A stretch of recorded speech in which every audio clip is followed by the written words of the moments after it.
and I will make room for you to do whatever you want to do whatever you want to, and I will make room for you to do whatever you want to do whatever you want to. Oh, wait, okay, that part is good, but then there's also another part. Ooh, this is the part. Here is where I lay it down. You are all I'm chasing now. This is my surrender. This is my surrender.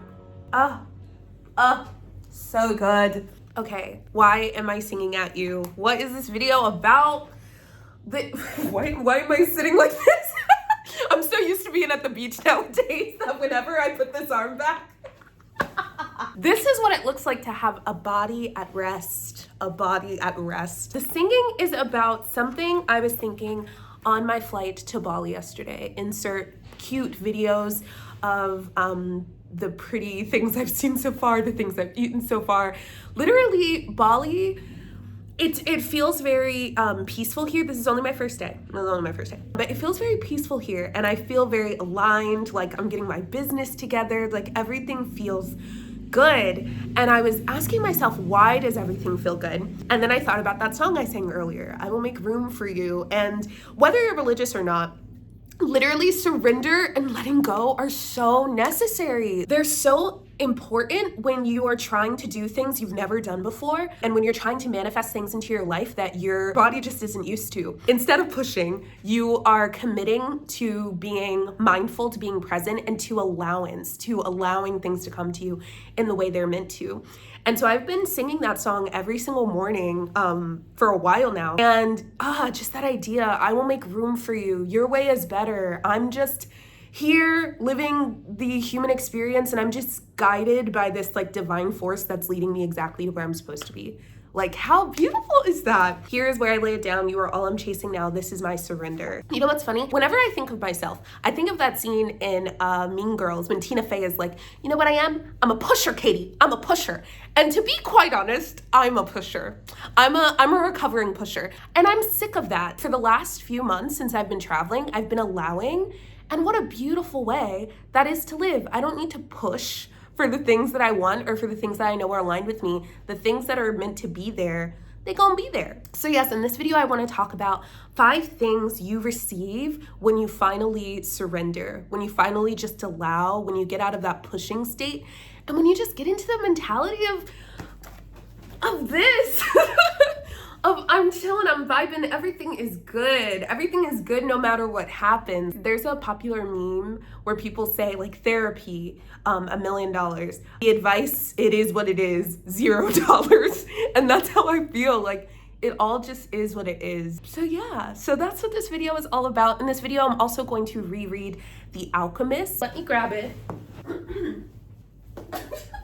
Okay, I'm also going to be rereading The Alchemist. I'm excited to reread this. I'm gonna go to the beach. I'm gonna take you with me. We'll look at Bali and travel around, and then,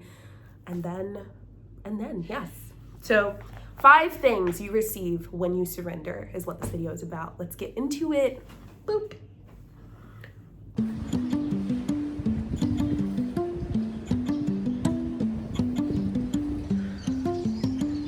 Hello. Oh, you're so cute. As I was walking around, I was so delighted to find this deaf and queer-owned cafe called Inclusive, and I sat there and started rereading The Alchemist, which, if you don't know what it's about, The Alchemist is an allegorical novel about finding your destiny, and it centers this young shepherd boy who's going into the desert to find his own personal treasure. It's one of my favorite books of all time, so I was super excited to reread it for this vlog. It's kind of hard, isn't it? It is a little hard. Salamat pagi. Salamat sore. Salamat siang. Yeah. Salamat sore. Sore.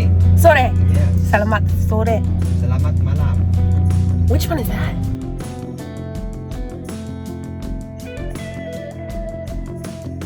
Throughout The Alchemist, the main character is constantly put into places where he has to trust the universe and himself to meet his needs. A major theme that stuck out to me on this reread is the importance of being attuned to your own heart. Letting go, as we know, can be really difficult, so it's important to take care of yourself and rest. Or as The Alchemist says in the book, you'll never be able to escape from your heart, so it's better to listen to what it has to say. Hi friends! We are going to try something a little different today. Because I have the luxury of being able to take naps whenever I want nowadays, I've been taking quite a lot of naps. Like, I usually don't stay out the whole day. I'll usually go out for 3 hours and take a nap. Woo! Okay, there's so much wildlife here. And so today we are trying something different, and that I'm going to try to spend the whole day until sundown outside. That's the goal. We're gonna go to cute cafes, eat food, yeah, and then see where life takes us. Step 1, wake up early, gonna rise with the sun. Step 2, get some food in you. Step 3, think real hard about what you wanna be. Step 4, everybody just do your thing. Wake up, today's gonna be a good day. Wake up, today's gonna be a good day. Wake up, today's gonna be a good day. Wake up, today's gonna be a good day. Wake up, today's gonna be a good day. Wake up, today's gonna be a good day. Wake up, today's gonna be a good day. Wake up, today's gonna be a good day. First thing you receive when you let go and surrender is adventure. There can be so much that is scary about the unknown, but I don't know about you, but when I don't know what's going to happen next, that's usually when I feel my most present and my most alive. It's exciting to get out of bed in the morning because you have no idea what will happen or who you'll meet. So adventure is the first gift, and it's a really pivotal one because it expands your idea of what life can look like for you. It expands your idea of possibility. I just had to come down this pretty street because, oh my gosh, it looks gorgeous. Yeah, Bali is so lush, everything just feels so alive. I figured I could pause in this really pretty space to talk about the second thing you receive when you surrender. And I'm honestly realizing that it's certainty, okay? And not certainty in the way that you're thinking of it, like the certainty of a job or the certainty of a paycheck or the certainty that everything you want is going to come exactly the way you want it.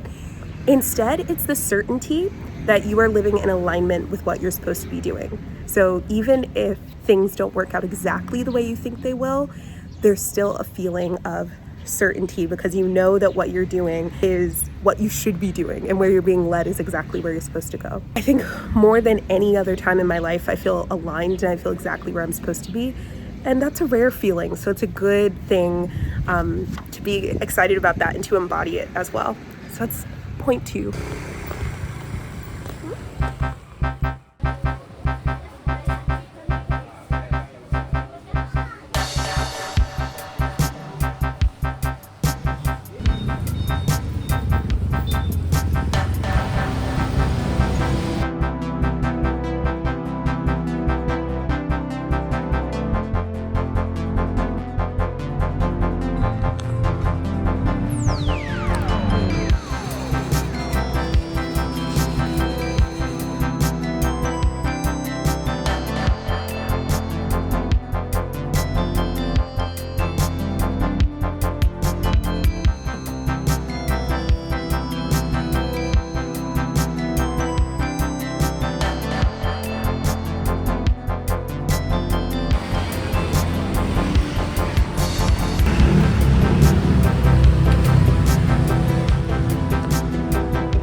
Hello. So I found this really cute cafe, and it also said it's a co-working cafe, so I figured this could be a good place to stay for a few hours. I have my Korean lesson, and then I also want to do some TEFL study, and then I also want to prep for my classes tomorrow. While I'm here, I wanted to talk about the third thing you receive when you let go. The third thing would be opportunity, and it's aligned opportunities that feel good for you. For instance, when I'm thinking about my layoff, once I got laid off, I had the opportunity to stay in Japan, even if it was not one that I was thinking about. And then I had the opportunity to travel to other places I didn't imagine, like Thailand and Indonesia, where I'm at now.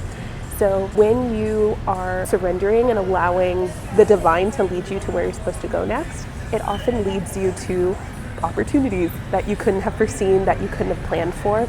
So opportunity is absolutely something that comes out of surrendering and allowing as well. Look how good it looks.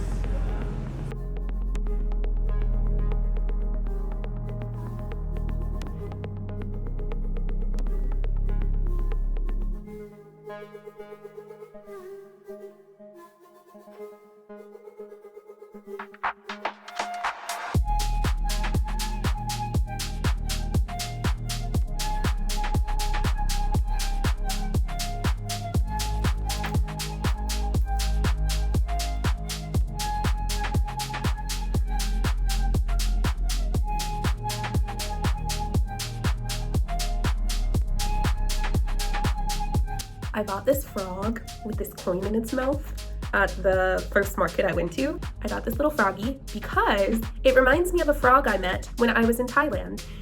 There's this common belief that if an animal crosses your path, then it's an omen of something, like, and the animal is trying to teach you something. So I got this frog because I was at a full moon party in on a small island in Thailand recently. And when I was at that party, I took a moment and I was just sitting and just like feeling the space. And when I opened my eyes, I saw a frog that looked very similar to this. It did not have a coin in its mouth, but it was like hopping. First of all, it hopped right in front of me, and then it paused, and then it headed towards the dance floor. And I was like, bro, like, I don't want you to die. But yeah, I saw it a few times that night, just making its way, just doing the rounds, you know, getting to where you needed to go. And yeah, this frog just makes me think of that frog. And so I wanted to buy it, and I think it's really cute. And the coin in its mouth, it's giving Pentacles energy, it's giving abundance incoming. So it really connected with me.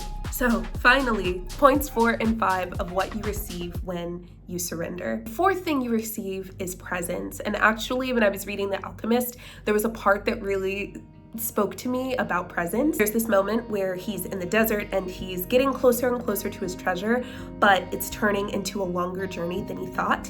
And while he's on the road, he says that he reaches this place of peace. It says, it no longer wanted to know about things of the past or future. It was content simply to contemplate the desert and to drink with the boy from the soul of the world. When we are following our destiny, we're always present. We're not pushing into the future. We're not ruminating on the past. We're in our bodies and we're fully experiencing every single thing that's happening around us. Final thing, we receive joy, a deeper gratitude of what we currently have. I had this realization as I've been traveling that sometimes I really miss my friends and my family and my community that I have back home. Sometimes I also miss like the restaurants that I would frequent. I miss having easy access to books in English. I miss things like that quite often, right? And it made me think how when I was at home, I didn't always value those things as much as I should have. I would always be like, oh, I wish I was traveling. I wish I was on the road. Life is so boring. It's so monotonous. It's the same every day. And now I'm in a place where I'm wishing for that stability. Now I know that whatever you're experiencing at any given time, be grateful that it's there, because there will come a time where you are no longer grateful that it's there. So what that taught me is to be grateful no matter where you're at, because there are going to be times when you're in a relationship and you long to be single, or you're single and you long to be in a relationship. You have a job and you long to be free and be an entrepreneur, and then you become an entrepreneur and you're sort of wishing for the stability or security of a job. So as humans, we're always going to be wanting what we don't have. So it's a good reminder to just lean into gratitude and remind yourself that everything you need, everything that is here right now, is exactly what you should appreciate. So those are the 5: adventure, certainty, opportunities, presence and a deeper gratitude of what you already have.